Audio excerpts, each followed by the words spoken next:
répondre à cette question. Je crois que ce n'est pas habituel de me voir avec une si charmante femme. Donc, c'est Fatim Diko, Madame Jim. Je suis très heureux. Bon, peu importe le nom, je suis heureux avec elle. Donc, bon, soyons sérieux. ACRT, c'est Appel citoyen pour la réussite de la transition. Que nous pensons aujourd'hui, c'est un outil politique, social pour soutenir la réussite de la transition. Et ce matin, on était à Koulouba. On avait demandé à rencontrer le président de transition. Son calendrier est très chargé, donc, mais il a tenu à ce que le programme soit maintenu, vu l'importance de ACRT. Nous avons été reçus par son ministre directeur de cabinet et tout le staff. Au-delà même de cette visite, c'est la présence de transition à travers son ministre directeur de cabinet qui a dit clairement que ACRT de communiquer ses besoins sur tout ce que nous voulons pour qu'il nous aide à réussir cette mission. Donc ça veut dire que déjà, je pense que je suis très heureux, doublement heureux, n'est-ce pas?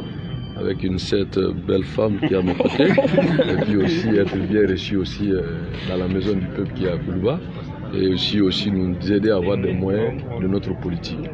Et puis ensuite aussi, nous avons décidé, cette réunion était programmée, comment vulgariser, ACRT sur l'étendue du territoire.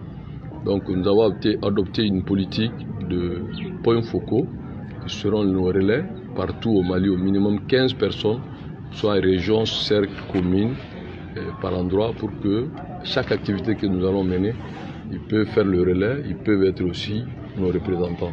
Et vous avez vu qu'il y a certaines personnes qui sont venues de communes de Mandé. Nous avons dit que pour plus de visibilité, d'aller dire aux populations de communes de Mandé, dès qu'ils sont prêts, nous allons venir parler avec cette localité et même de nous proposer des personnes qui vont être le relais. Et toutes les activités qui seront dans cette zone-là, ils vont nous aider parce que nos activités, c'est l'information, c'est la sensibilisation, c'est aussi chercher à faire adhérer des milliers de Maliens à la réussite de transition que nous pensons que cette transition ne peut que réussir. Alors justement, il y a certains Maliens qui ne sont pas d'accord que le changement n'est pas abouti comme ils espéraient. L'aboutissement, c'est d'abord réussir la transition. Elle s'étale sur 18 mois. Et je pense qu'il y a un bilan. Le bilan, c'est qu'en 3 mois, comme vous l'avez si bien dit, ou 4 mois, si vous voulez, aujourd'hui, la transition a pu gérer un problème qui n'était pas de sa gestion, mais comme l'État est à une continuité, le problème des syndicats, on n'en parle plus. L'article 39 a été géré. Et aujourd'hui, que l'on veut ou pas, je crois que les gens commencent à sentir que l'État existe. On ne peut plus vraiment se permettre certaines choses il y a 6 mois. Et donc, au-delà de ça, ce qui est important, c'est que tout le monde est conscient que les organes de transition sont sur place. Vous avez le président de transition, vous avez le gouvernement, vous avez le CNT. Et donc, même après-demain, nous allons voter des lois. Et donc, du coup, tout le monde maintenant se fixe sur les élections. Et peut-être je profite pour vous dire que ces élections, qu'il soit un président militaire ou civil, l'essentiel qu'on ait un bon Malien, un bon patriote, mais je vais dire quelque chose qui est personnel, c'est que j'ai l'habitude de dire à Mamananka, on dit sera sous Masra. On ne va pas dire sera si Kassara Marfatiteo. C'est-à-dire que de oser d'avoir cette volonté politique de réforme audacieuse et courageuse.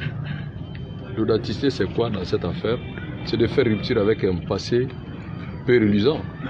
Ce mouvement dit démocratique qui a plongé le pays, il faut vraiment les écarter.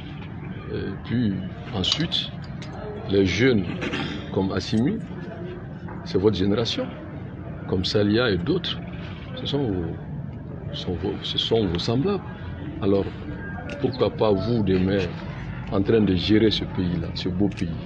Donc, il faut une politique de jeunes, de femmes. Peut-être que même ma chérie aussi fera partie, n'est-ce pas? C'est extrêmement important. Vous avez parlé des élections, M. Quand est-il pour la révision des fichiers électoraux? Bon, pour moi, les fichiers, ce n'est pas arrivé à notre niveau. Ce qui est sûr, il y aura une relecture de loi électorale. Et je suis sûr que j'ai fait partie de ceux qui pensent qu'il faut arrêter de financer les partis politiques. Je pense qu'il faut financer le projet de développement le genre, les femmes, les jeunes et vous-même, la formation, au lieu de donner le sou des contribuables aux politiciens. Donc, et puis aussi, il faut faire en sorte que vraiment tous ceux qui ont de près de loin vraiment plongé ces pays-là, il faut vraiment les exclure.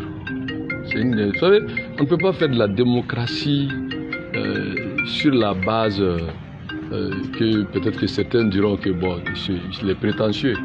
La démocratie, c'est d'abord une bonne gestion de la cité et surtout aussi faire en sorte qu'on ait des institutions fortes, républicaines et démocratiques.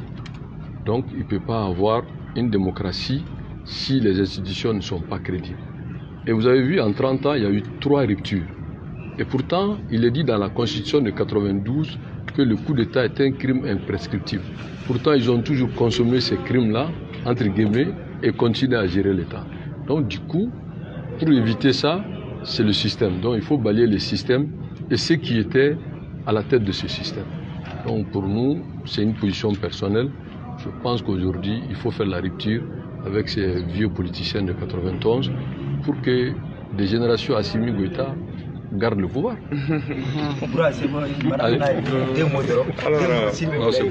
crois qu'elle s'est exprimée, non ?